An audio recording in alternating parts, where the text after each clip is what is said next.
Baik, Assalamualaikum warahmatullahi wabarakatuh. Perkenalkan, nama saya Mita Aulia Aziza dengan stambuk A241200206 kelompok 5. Baiklah, untuk tugas awal percobaan reaktansi kapasitif, video pembelajaran ini yang pertama berisi tentang pengertian reaktansi kapasitif. Nah, reaktansi kapasitif atau capacitive reactance ini dapat diartikan sebagai hambatan yang timbul pada kapasitor yang dilewati oleh arus bolak-balik atau arus AC.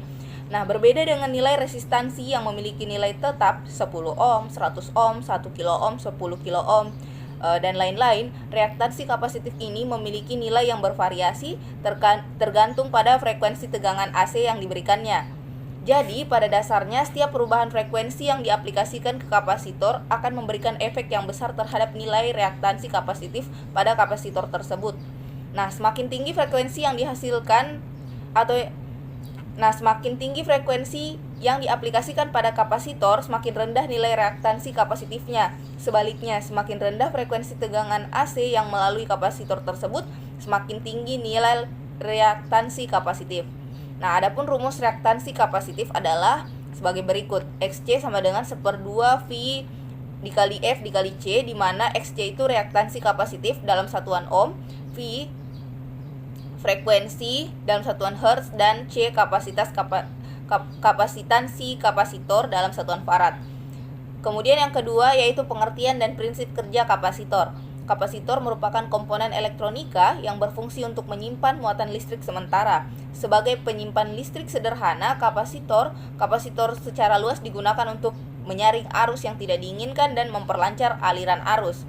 Kapasitor bekerja dengan cara menciptakan perbedaan potensial di antara dua konduktor yang sering dinamakan lempengan, yang dipisahkan oleh material insulasi yang dinamakan dielektrik, sehingga muatan-muatan yang sama tetapi berlawanan membentuk lempengan-lempengan yang berlawanan, membentuk bidang listrik di sepanjang kapasitor.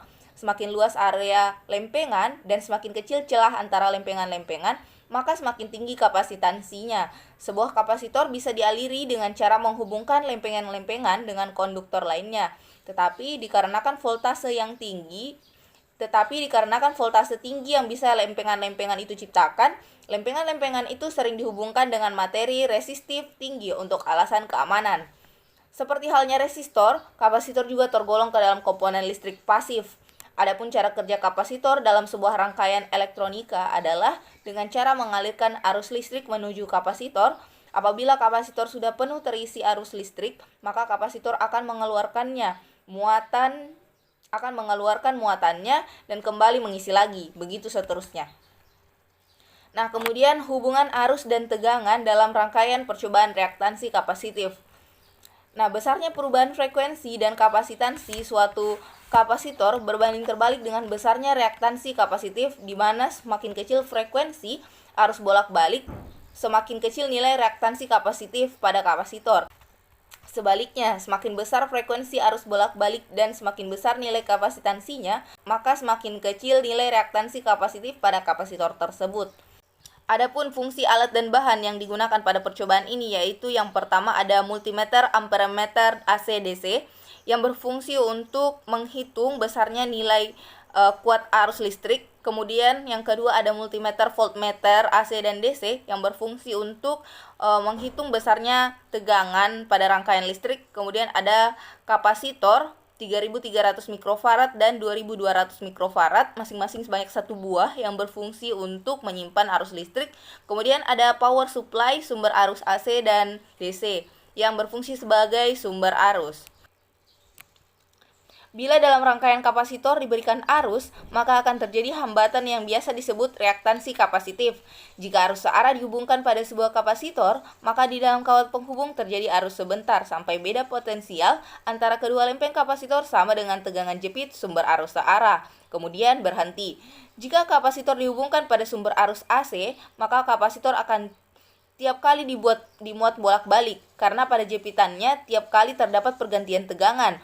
Di dalam kawat penghantar ke kapasitor akan terjadi arus AC. Jadi, arus AC dapat melalui kapasitor. Arus AC ini makin besar jika kapasitas kapasitor makin besar, frekuensi makin besar. Milkan tegangan V antara lempengan kapasitor dalam dt detik berubah dengan dV. Dengan Q CV, maka tambahan muatan kapasitor itu adalah dQ sama dengan C dV. Kuat arus dalam dt detik menjadi sebagai berikut. I sama dengan dQ per dt sama dengan C dV per dt. Reaktansi kapasitif dapat didefinisikan sebagai rumus yang tertera pada layar.